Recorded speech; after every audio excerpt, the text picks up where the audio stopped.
What's up, guys? Welcome back. Another episode of the Average Money Podcast. And today, I think JJ just found out in the past couple weeks to a month that retiring early and that whole retiring early might be a scam.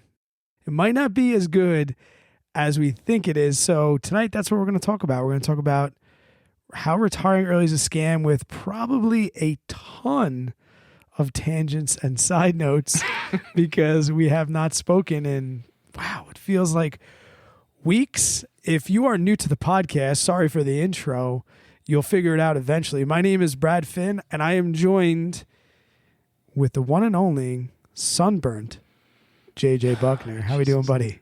Dude, I haven't been sunburnt in 4 weeks. Brad looks at me when I get on the video. He's like, "Oh, dude, you look a little red, bud." Thinking I'm like, just got off the beach or something for the first time. No, dude, this is straight tan. I haven't burnt on my skin for 4 solid weeks. Dude, you look like a lobster.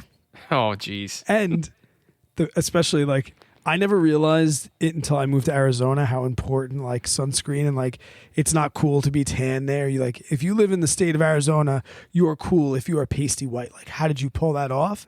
Right now, our Arizona viewers and listeners are looking at you with frightful eyes.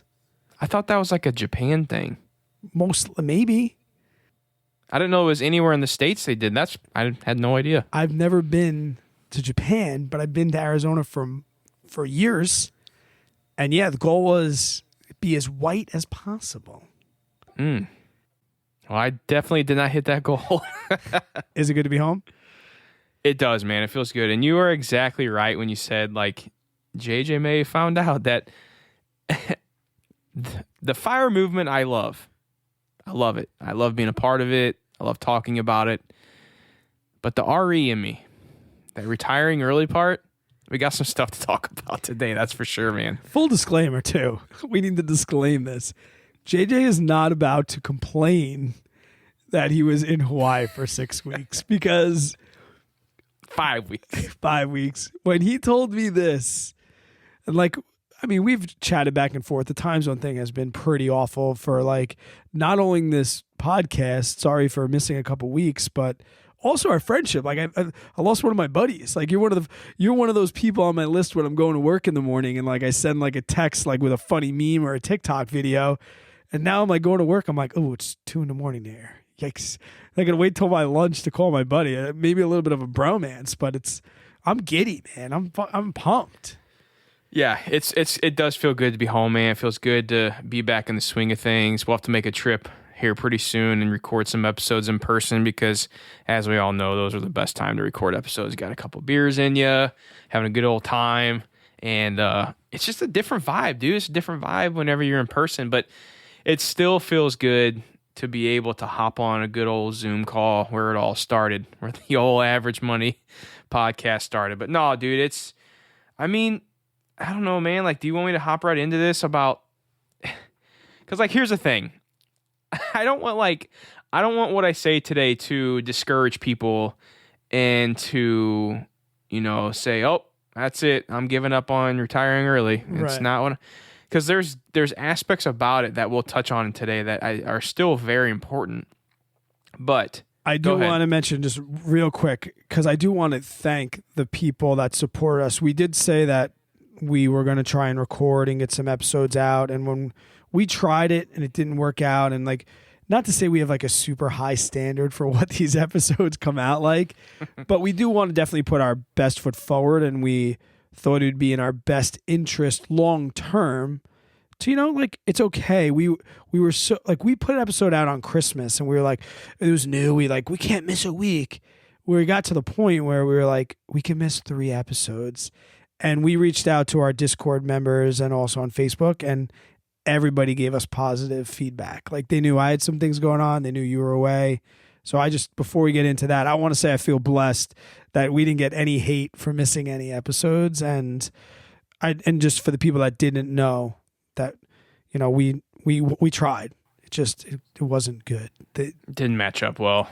Yeah. And I also as we get into the story today, it was just hard to find. So, okay, for example, I was living in a 1-bedroom condo. So if I wanted to record, I could go in the bedroom. The quality of the audio wouldn't be as good. You got the kids screaming in the background. Like, it's one of those things where it's so hard when you don't have your own like workspace to go to. I mean, I was literally like laying on the bed in like our last episode, and it was just, I don't know, it's tough. And like, I wasn't in the like recording mood. I was like on vacation, you know what I mean? Like, it just felt weird working on vacation. So I felt like I wasn't like, I don't know if I wasn't my true self or whatever. No, we both weren't because, I was in the opposite side where I was like feeling bad. Like, this dude's on vacation. Yeah, right. Why are we doing this? So like, I was trying to like, I was a little short with my answers and I didn't want to keep you long. We're like, where we're here, sometimes we're like, let's talk for 20 minutes. And we end up like, before this started, we chatted for almost 45 minutes before we're like, we gotta press play here. And no, but I will start with the financial independence. Retire early is a little bit of a scam, because I mentioned something to my wife and she was like, wow, you guys really are the same exact person. And what you went through in the last 5 weeks is the reason I haven't like really quit my teaching job. And I fall into the party atmosphere pretty quickly. I'm about to be on summer break this week, and it's freeing, and I feel like I genuinely am on vacation. And I know what it was like to try and have a YouTube channel last year when I was on summer break at my own house.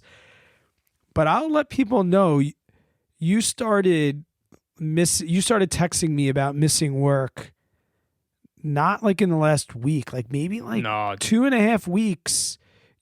I'd hit you up and like, how's things? Are you still in vacation mode, or have you like settled in? And I think it was, like only 2.5 weeks where you started to just get that missing your home office, like you mentioned. And I think it's a little bit similar in our personalities, that we like to work, we like to play, we play hard. Mm-hmm.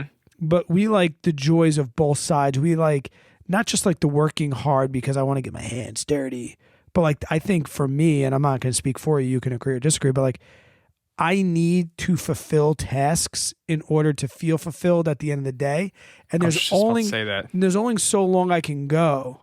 It's kind of like how I can't do like bachelor parties, like these week-long bachelor vacations anymore, because I got like 1 or 2 days of partying in me, and then I gotta get home. And that's how I feel about work. When I had small businesses and I'd go on vacation, I realized very quickly, like, you're never on vacation. And I think you mentioned like when you're with kids, you're not on vacation, you're on a trip. I think the same can be held true if you're either a business owner or like you have side hustles going on. You didn't really feel like vacation 100% of the time, right? Yeah, man. I mean, like, the first thing I want to say is if we would have, I think we actually may have talked about this. I don't know if it was on the podcast or not, but I think you told me, you're like, dude, 2 weeks, or no, you're like, dude, 1 week, you'll be ready to be back. I was like, no, dude, I'm in Hawaii. I'm in freaking paradise. Like, no, 1 week. I'm like, no way, man. I'll tell you what, that 2 week mark hit, and I was like, okay, I'm missing my regular stuff. I'm missing having like a successful day. Like a successful day would be like one today, my first full day back here.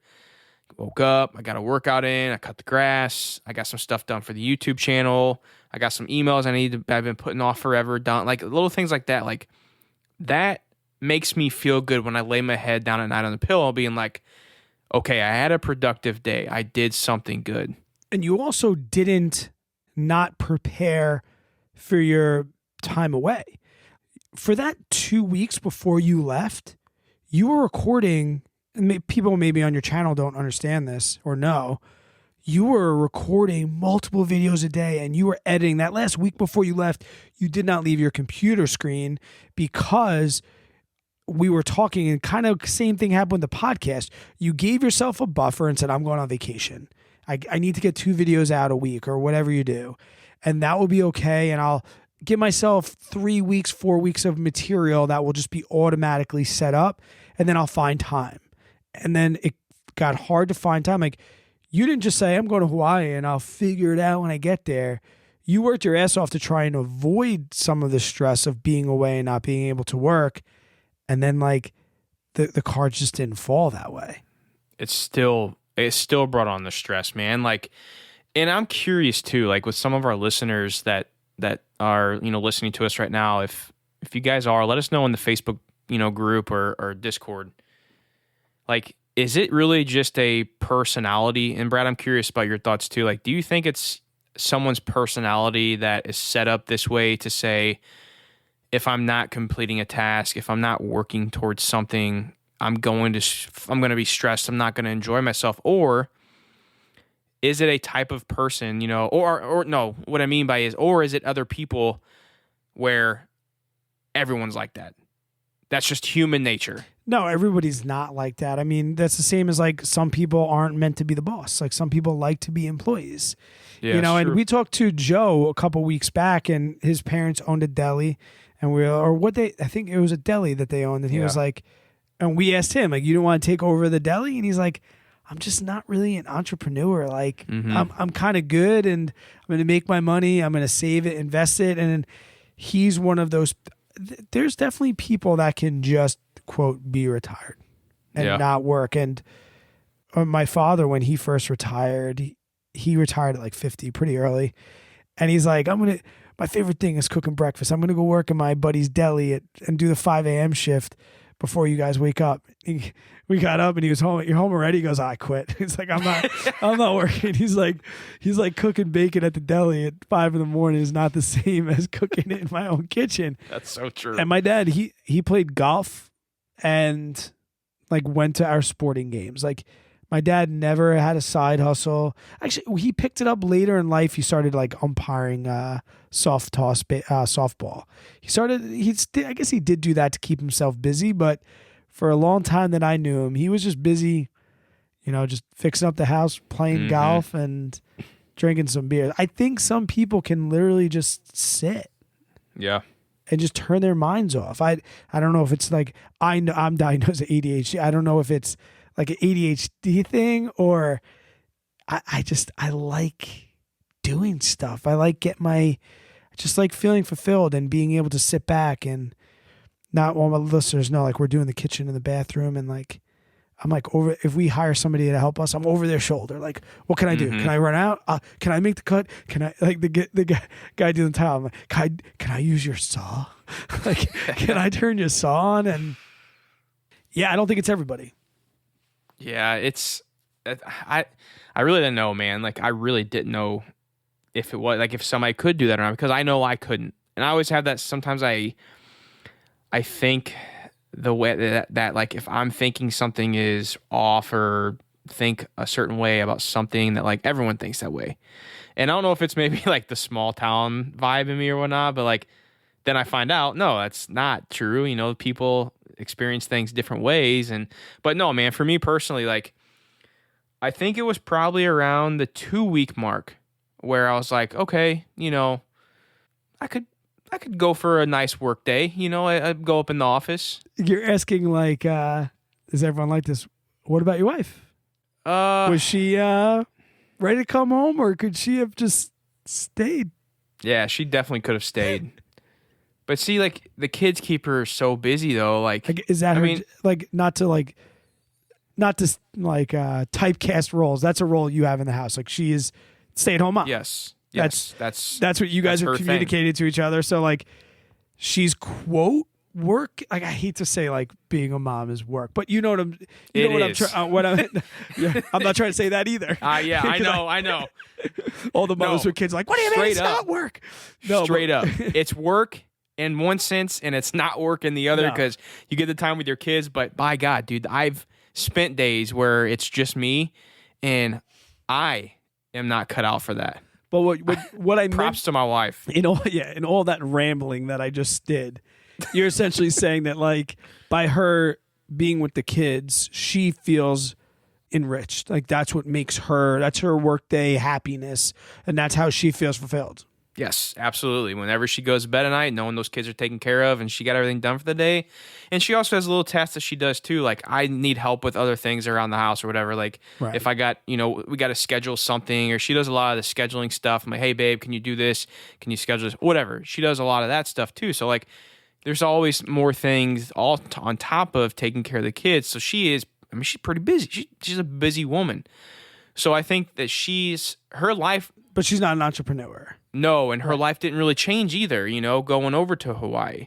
She was doing the same things over there, scheduling everything, making sure kids are set up, taking care of me, doing my stuff and everything too, to where my life completely just flip-flopped. I was busy nonstop, having a schedule when I woke up in the morning, knowing I was going to do, well, not really knowing what I was going to do, but expecting things to do. And then I go to Hawaii and I'm like, babe, help out with the kids. I'll cook breakfast and stuff, and let's go sit on the beach and drink. I kept telling my wife this. I felt bad, but like, I would just like sit on the beach. I'm like, I'm bored. I'm bored. You're complaining about being in Hawaii right now. Yeah, I mean, like, dude, it was like, you got to think like 3 weeks being out there, of seeing everything over and over, and like it was, trust me, it was amazing. I don't want to like downplay this at all. Being out there was amazing. But once we did everything and like ate everywhere and like we did like the first initial like vacation stuff, then after a while we woke up like, all right, well, what are we gonna do now? Like we've already done everything. Do we go up to the North Shore today? Do we go to West Side? Do we gonna stick around in Waikiki? What are we gonna do? And like Lindsay was fine with that. She's like, oh, well, let's just do this or whatever you want to do. And I'm like, I don't know. Like, and like, trust me, like I love being active too. Like I love surfing and like free diving and doing all that stuff and like going on excursions and doing crazy stuff. But I couldn't do that either with my 4-year-old and 1-year-old. Like I will say this, Mason did go snorkeling for the first time, and we swam out pretty far on the west side because there was a perfect snorkeling spot. And I'm very proud of him for doing that because he's pretty nervous in the water still right now. So that was big for him to get out there. He actually is a totally different kid now when it comes to water. But anyways, tangent on that side. No, dude, I don't remember what I was saying about that. But I think it really just comes down to not having those things to get done really, really bugged me. It really did. Dude, the most amazing vacation you could possibly go in the world, anybody is going to be glad to get home. There's no place like home. And I do got a quick tangent, something you said, and this is for all the dads out there and maybe some of the moms. What is the scariest thing for you when your wife leaves you alone with the kids, as far as like getting from one point to another? Like, what's the thing that you take the most? This is a better question. What's the thing that you take most for granted that she does? That like when you get yourself in that situation, you're like, I got to call her. Mine is no questions asked. So there's 2 things. Okay. The one thing that probably like stresses me out the most, or like that I get, it doesn't stress me out, that I get worried about, is if we go somewhere. Okay. So like if I'm going somewhere with the kids, no clue what I need. No clue.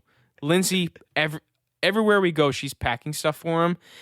Like for instance, when we went to Hawaii, I was like, okay, babe, I got my, I brought down like my computer bag. I was like, I got this computer bag. I got my stuff set up. She's like, oh, thank God. And there's like 6 suitcases spread out, and she's got all the stuff packed up. So that's probably my biggest thing I would worry about, is if we would go somewhere, or like whenever I would take the kids to the park, I forget diapers. Like what? Like I don't ever do it. So I brought Brody to the doctor once, and like I know she like does the same thing. Like I took one diaper and he like blew out as we were walking in. No. And she's like, you only brought one? I'm like, I don't know how many times he takes dumps. I'm like, we were going out for 30 minutes. And she's like, yeah. So we got into the doctor's office, and he had a blowout. And she's like, all right, so I had one diaper. But then like you gotta wait a little bit. Yep. And the doctor like checks him. He peed in that time, so he had a blue diaper, the blue stripe on the diaper. And then like doctor opened the door, like, you're gonna change him? I'm like, I brought one. I just brought one. Just brought one. But so I'm with you there. Like I used to be like, Tara, why are you bringing 10 diapers? We're going out for 2 hours. And, yep. All right, so that's a good one. What was your other one though? So my other one is evening time. So back when Lindsay used to work, and I would have the kids, evening times were so stressful, man, because Mason's 4, Millie's 1. Back then when this was going on, Mason was 3, Millie was, under 1.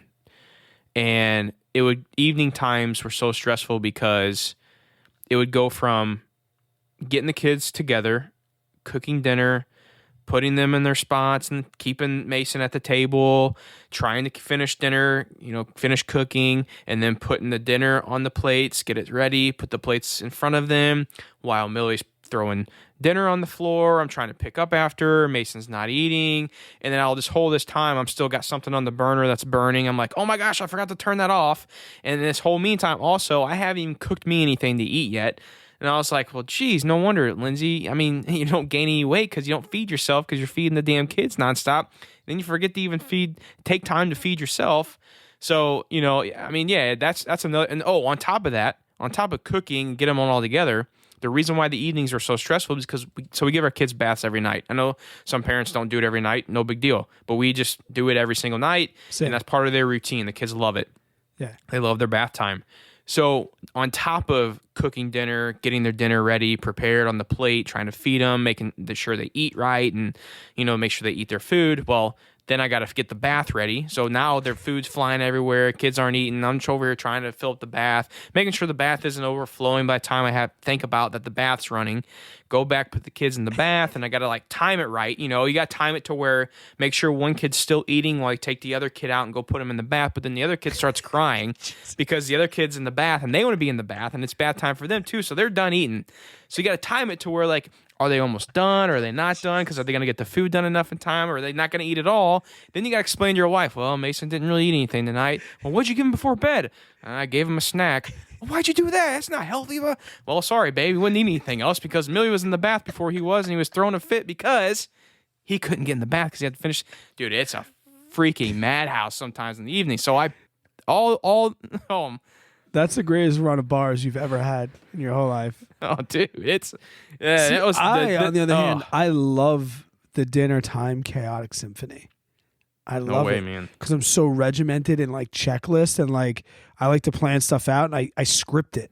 I do the same thing. I'm going to put this here. I have 3 seconds to turn, grab this, 1.5 seconds, put this down. She's going to hate it. I have a half a second to respond to that. I'm going to give her a good response and ask her a question she's got to think about. Now I'm back. I love that symphony because at the end of that chaotic symphony, when it's madness, I get to sit on the couch. Mm-hmm. It's silent and drink a beer. That does feel nice. The thing that drives me crazy, and this is talking full day, I have no idea what my kids eat, when they eat, what snacks they have, when they're supposed to eat snacks. I always knew how to change diaper. So that's fine. When she would go, would I put them in cute matching outfits? No. But their skin would be covered and their diapers would be clean.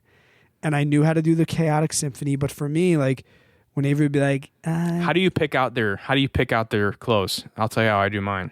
My wife is a saint, and she folds them in sets and puts them in caddy corner way. So I know everything's in sets. Oh, okay. She plans their outfits when she's doing laundry. So it's simple. We have drawers for their shorts, drawers for their shirts, whatever. Yeah, see, I don't have that. I don't have to pick one. That's how I have my own clothes. Yeah. I got an underwear drawer. I got a sock drawer. No, for me, the eating thing. Eva would come to me and be like, "It's snack time." I'd be like, "What do you mean? What do you mean snack time?" I felt what was that, the Adam Sandler movie? I was like, "All right, what do they feed you here?" Yeah, Big Daddy. That's a great movie. She's like, I'll have I can wipe my own ass. She's like, I'll have a blueberry bar. I'm like, I don't know where those are. She's like, come with me. And she reaches out her hand. I know where they are. So that's funny. Oh man, dude, we just went on a 15-minute tangent about being a dad. Yo, shout out to the single moms though, because every time we have those conversations, our wives are amazing. I'd like to think that we both contribute a little bit. If we weren't around and they still had to get those kids and keep them from ending up in jail. Yeah. So we will go back to financial independence now, and I've been waiting to ask you this, but Man, I love talking about being a dad because everyone It is fun. talks trash about it, but it's pretty dope. It sucks sometimes. But besides like the need to feel or the feeling the need to be accomplished and get work done, because that's going to be something if you're going to retire early that you have to think about. What about just your joy in personal finance? Was that piece missing as far as, and here's where things that like, I kept being like, wow, that'd frustrate me. Like you would post on Instagram that just woke up and the markets are closed, or that like a majority of our Discord members and a majority of our YouTube views come at a certain time of day where you used to post a video and get to interact right away. I know you do live streams with your Discord from time to time. Did you just like not miss the work, but did you just like miss the markets? That's a whole nother reason why I wouldn't want to live out in Hawaii, is because, dude, I would find myself, I think I said this in the last episode, was I'd find myself sometimes up, my body would wake up. Like it was like an internal alarm clock at 3 o'clock, 3:30, knowing that the markets were open. And I just wanted to see what was going on. Cause like, that's my morning schedule, dude. Like I wake up here, I usually am the first one up most of the time in the house. And I'll wake up, I turn on CNBC on my phone. I have Sirius XM, so I just turn that on and I just listen while I'm either cooking breakfast, taking the morning, you know what, or whatever it is. And then I go do my workout and stuff. But dude, like I missed it a lot. I did. I missed being able to have like that regular time where I'm up already, markets are getting ready to open and I get to see what's going on. The news is coming out, but also it made investing, maybe I should say, easier, because during this time, I didn't really buy too many stocks, man, because I wasn't paying attention to the markets as much as I would, you know, on any usual day back home. So, and I'm not saying like, you know, I'm looking to like time markets and stuff. I'm not, because I'm, you know, a long-term investor, mostly in index funds. I just buy it whenever I want. But when it comes to my stocks, it's a different scenario. You know, I am looking, not timing the market, but I am looking to find that right time to buy in and pay attention a little more and stuff like that. But to where out in Hawaii, I wasn't doing that at all, man. Like I didn't buy any stocks because I wasn't looking into anything. I wasn't doing any research. I'd pay attention to a few things, but other than that, it was really just set it and forget it. Still was investing out there. You know, I did buy VTI and index funds and stuff, but no stocks. Actually, I take that back. And this is a good thing for the podcast. Something Lindsay and I did while we were in Hawaii is we had like an investing game we did. So this is something that maybe you and your spouse can do, and you can do this anytime. It doesn't have to be only on vacation. It can be for a week's amount of time or a month's amount of time or whatever. So Lindsay is obsessed with Starbucks. Obsessed. I pray to the good Lord above that we do not have a Starbucks within 5 minutes from our household, because my wife would keep that company in business. She's going to love it here. Oh, geez. Dude, we had a Starbucks a block from our condo. So she was there every single morning. Mm-hmm. Every single morning she walked there. There's one across the street from my school. How savage is that? Oh, geez, dude. Oh my gosh. So anyways, we're on vacation. You know, I was buying $12 Mai Tai. So no, I'm not going to say anything to my wife about getting her Starbucks every morning, but still, it adds up. So I made it a game. I said, okay, well, let's do this, babe. I said, every time you buy a Starbucks, I'm going to buy a share of Starbucks. You were being for real? Because I saw that on your Instagram. Yes, I did it. Isn't Starbucks like $1.25? Like, how much is that? Right now it's $111. Yeah, wow. Yeah, which and I knew roughly what it would probably cost, and I was making sure I had the money in the account to be JJ. Yeah, to be able to do it. But yeah, man. So every time she'd get it, she's like, "Hey, I bought another Starbucks." I'm like, "Okay, let me transfer $115 over to Robinhood real quick." But no, like, so what we did, it was a fun way to do that. And I'm not saying you have to go buy a whole share of a company. Like, you could buy I could do every time she spent $7 on her coffee, I'd go buy $7 in Starbucks. You could do it that way. It doesn't have to be a whole share, but that's a good way though to like make investing fun too. Now, if you want to do that with VTI or whatever, because you know some people out there are probably like, well, you should have waited till Starbucks was at regularly fair valued of $94. It's definitely overvalued right now. Yeah, like dude, that's not what I'm doing here. But anyways, you know, it's that's a fun game. I think people could It's gonna really do. I was looking at the technical analysis. It's doing Yeah. It's doing a teacup and handle shape. You're buying at the wrong time, my friend. Nah, I don't care. Leave me alone. Implied You going- volatility is contracting right now. God. Oh man, if you hold Starbucks for 20 plus years, dude, this teacup handle thing ain't gonna matter 20 years down the road. But anyways, Did it make you like think about what type of investor you'd be like in retirement, or was it just a time zone thing?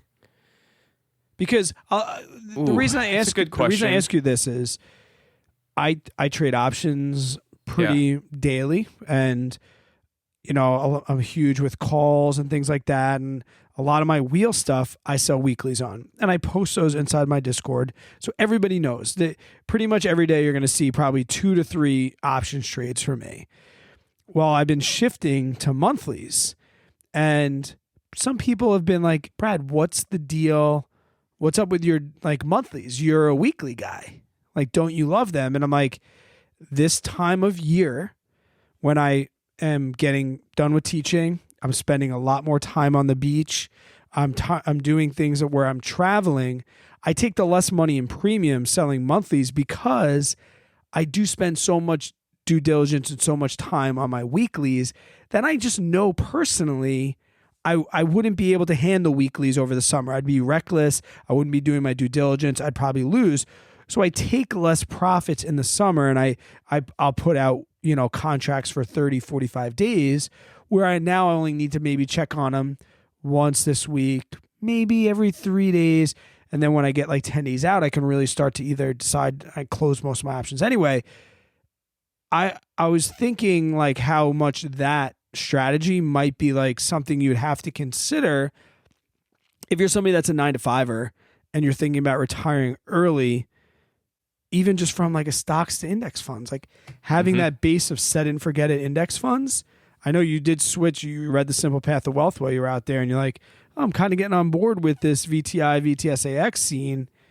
Would you be a different investor in retirement than you are now, or was it just the fact that the time zones were different? Well, I've always been on board with VTI and VTSAX. Okay. That's what majority of my net worth's in. Okay. But when it comes to like being more involved or not during retirement, I really do think that yes. Because see, it's a hard question to ask a guy like me who like, this is what I do for my job. Like I look at stocks and stuff. So Yeah. I will say this, being out there, yes, it was nice to like not look at the market. But even though I was still waking up looking at the market, it was different, man. Like I feel like sometimes as a YouTuber in the stock space, like I have to find the next big thing or waiting for that big news piece to come out and talk about it, give my thoughts, my opinions, whatever it is.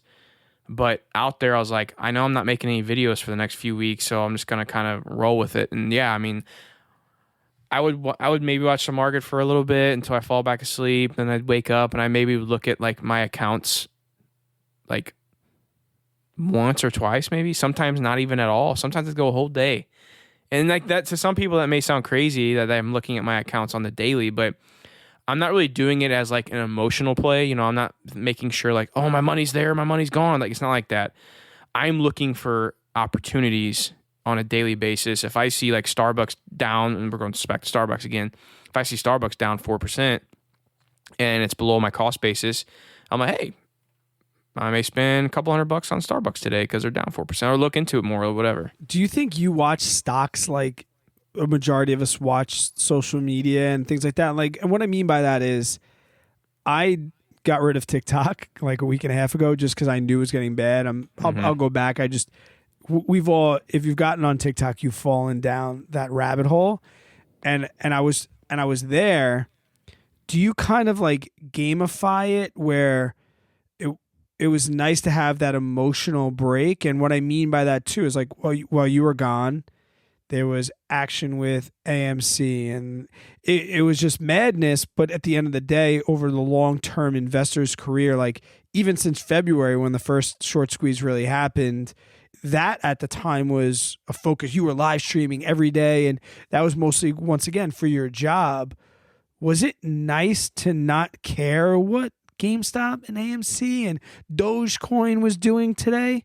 Like, what part of it are you watching for your career as a YouTuber and somebody that talks personal finance? And what part of you is just, JJ, I'm an investor and I'm trying to reach financial independence?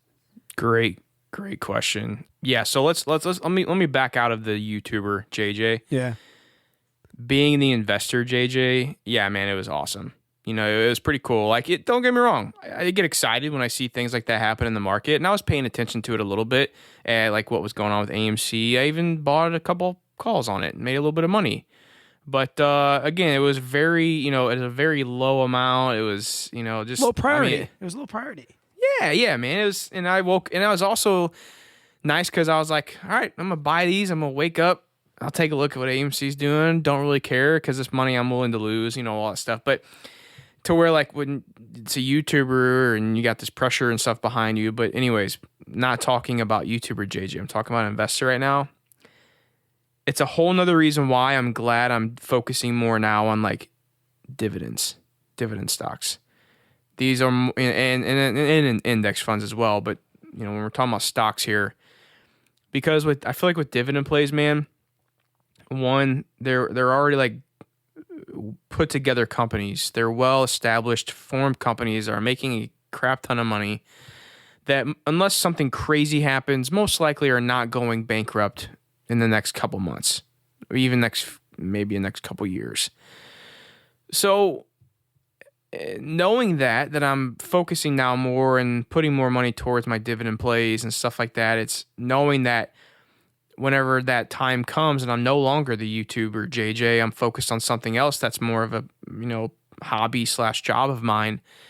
Yeah, it'll be nice knowing that I don't have to worry about this stuff all the time. And we say this all the time to our community, average money community. Like, it goes with anything though. Like, if you're buying a stock and you have it and you can't sleep well at night knowing about that stock, if it goes up or down, right, you probably shouldn't be in that play. You shouldn't be in that stock. So, and like there'll be growth. There's growth positions I have open in stocks that, may not be the most safest investment, but I know what I have in there and I know what I'm willing to lose. And so that kind of takes away from that being in the game every single day.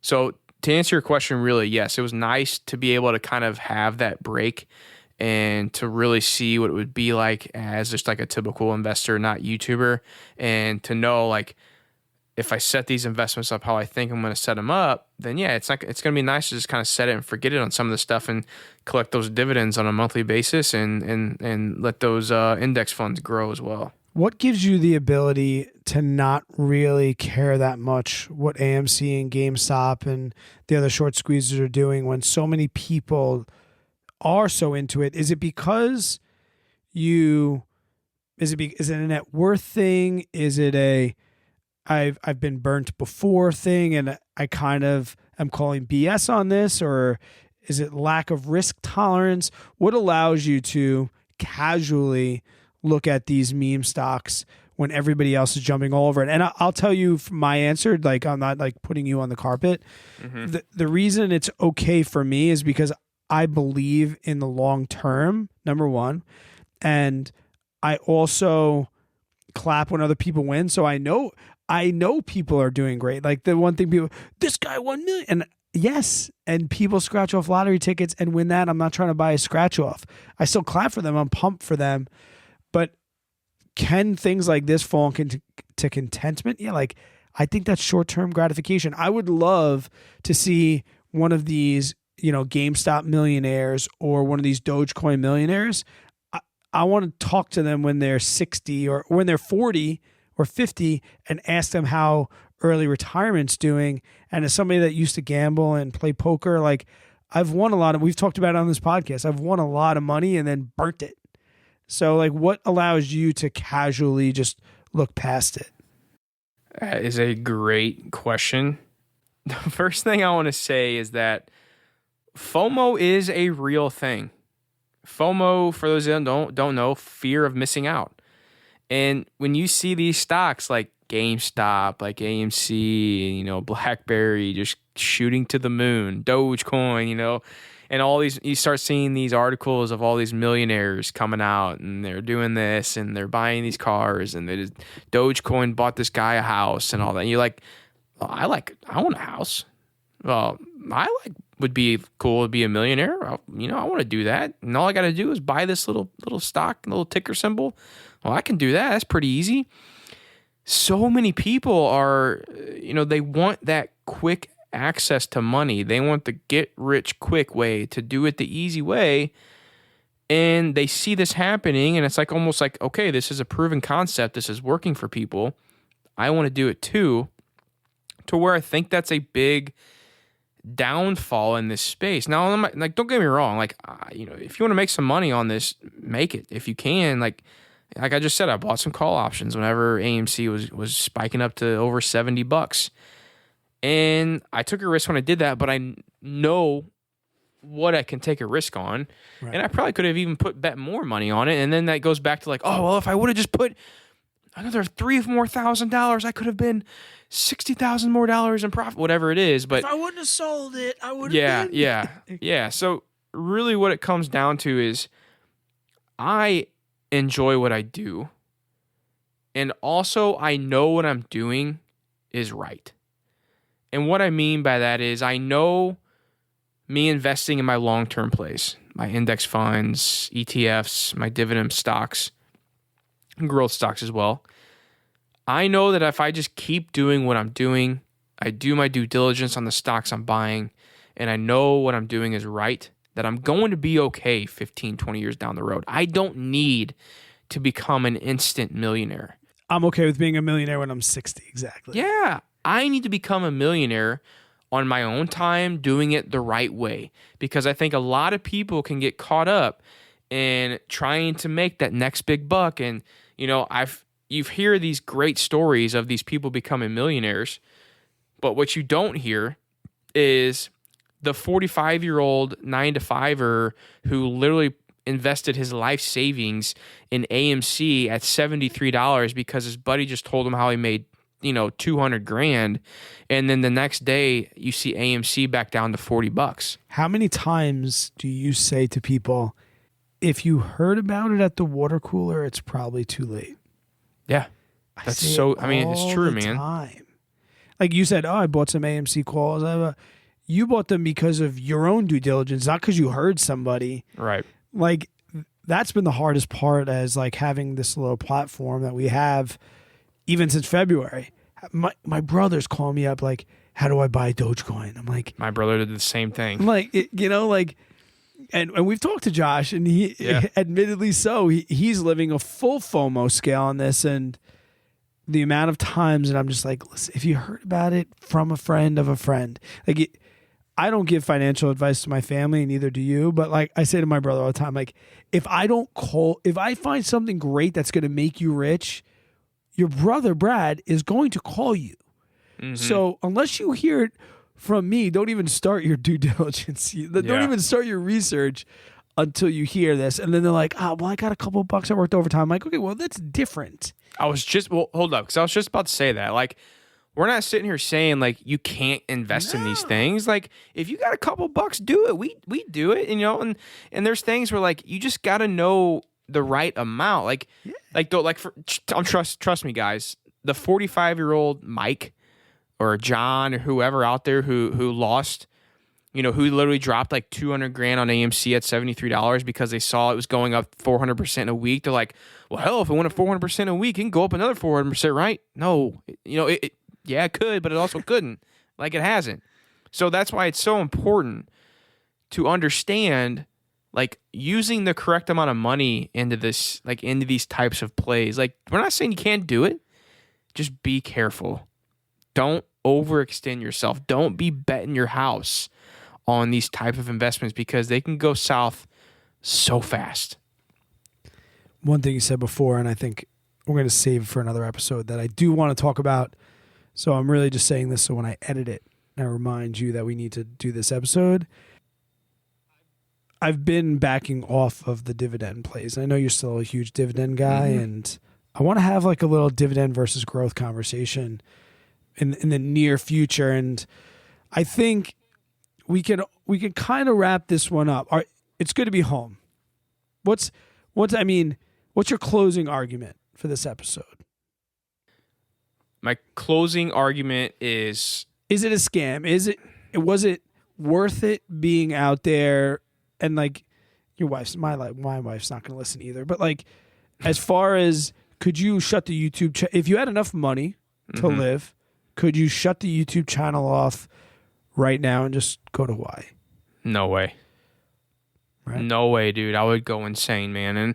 And I know we talked about this earlier about, how not all people are like that, but I almost have to say, like, I feel like after a while, you can only hit the golf course and sit on the beach and drink Mai Tais for so long until you just get bored. Yeah. Because then you're going to be looking for the next thing. Okay, well, now I'm in Hawaii for 2 years. Where else can I go? What else can I do? Like, so my closing argument is this. For all of us on this journey to financial independence, retire early, all of us who are a part of this FIRE community, keep working towards it. Don't change anything. If anything, try to get there faster. But when you get there, when you hit financially independent, unless you want to, don't just automatically think, I'm done, life's good, I'm coasting from here on out. If you want to do that, do that. But there's other things like you can do. Like, maybe you, instead of just like sitting on the beach all day, you want to go like travel the world. Yeah, take a year, travel the world. Lindsay and I may do that when the kids are older. But that's still like you still have to plan. You still have to do everything. So like you're still getting things done. So I think it's just important to think about like what are your next steps after you're financially independent? What does retire early really mean to you? Because you don't want to get caught up saying, okay, I'm going to quit my job. I'm going to do this. I'm going to quit everything, leave it, and just go sit. I think it can't just be like, I hate my job. I'm going to quit my job. And this is kind of like what I learned about getting out of debt free or becoming debt free. Remember when you and I had debt and we thought that becoming debt free was the finish line? And then we're like, wow, we should have probably planned for not being debt free a little bit. I think this is like, there's no finish line.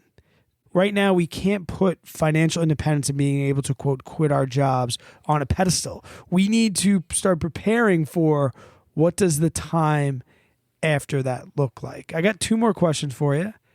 One, are you gonna come see me soon? You coming here or am I coming there? We can do whatever, but if we're going on like turns, it's your turn to come out here. Facts. But I do want to bring your kids to the beach, though. Well, but I will say this. We got back from Hawaii, right? Perfect 75, 80 degree weather, no humidity. To a Missouri 88 degree humid swamp ass out the, out the ass. Weather. Yeah, literally out the ass. Yeah. It sucks right now. I did my workout this morning trying to beat the humidity. Nope. It was still humid, even early in the morning, man. Yeah, maybe I need to come up there and try to bring the kids and whatnot. Bring the kids. The other thing that we probably should talk about, because this was something that might happen while you were gone, is 100,000 downloads in our trip to Asheville. Do you want to?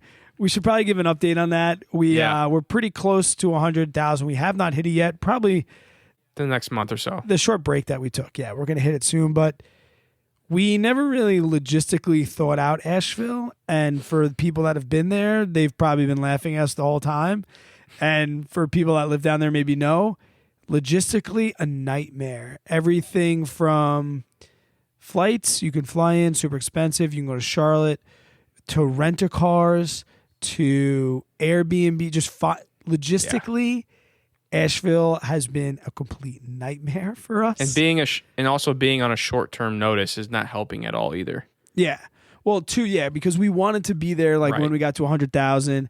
It might be like, let's get 100 and then plan it because, with some place like that.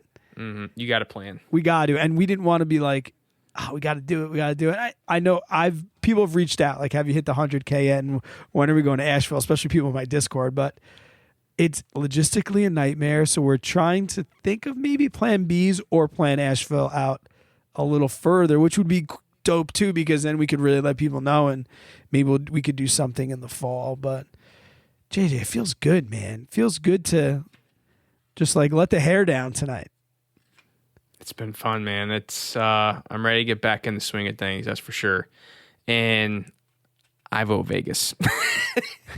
I know you're against like going out farther west, but dude, man, I want to party it up in Vegas. And what a better way to party out in Vegas than hitting 100K. I lived in Arizona, and I mentioned it before. I don't have Vegas in me anymore. Come on, dude. You're not a pansy, are you? Those nights at the Moon and the mornings thereafter and all-night benders playing poker and ending up weird play. I just don't know. I don't think it's going to be like that. I mean, we're going to have the wives with us. They won't let us get too out of hand. That's what I'm saying. Like, I don't know if I can go there and not get out of hand. Oh, I see what you're saying. You know, like if you're in recovery, you don't go to the bar. Like, if you have a tendency to turn down for what, you don't go to Vegas. I still vote Vegas. I don't know. We'll have to figure it out. If we're going to go to Vegas, you're talking about heat and humidity, we have to definitely wait till the fall. Yeah, that's true. Very good point. We'll figure something out. We have so many places we want to visit. Somewhere in the mountains would be cool. Well, should we go out to Longmont and see Mr. Money Mustache and good old Carl Jensen? That'd be cool. Mr. 1500 Days himself. What an interview that would be. Yep. Dope, JJ. Thanks so much, man. For you're pretty jet lagged too. Like I twisted your arm for this one, so not like thanks for being my co-host, but no, like thanks for diving right back into it. And now I know how badly you really wanted to. Oh yeah, dude. I mean, I've literally been working all day today, and it feels good. It feels really good. And thank you to everybody who, like I said, gave us that week off and didn't bust our chops too much. Ready to rock. JJ, have anything else you want to say before we get out of here? AMC to the moon. Dogecoin. That's it? Just AMC to the moon? Leave it at that. All right, guys. Until we catch you on the next one, take care.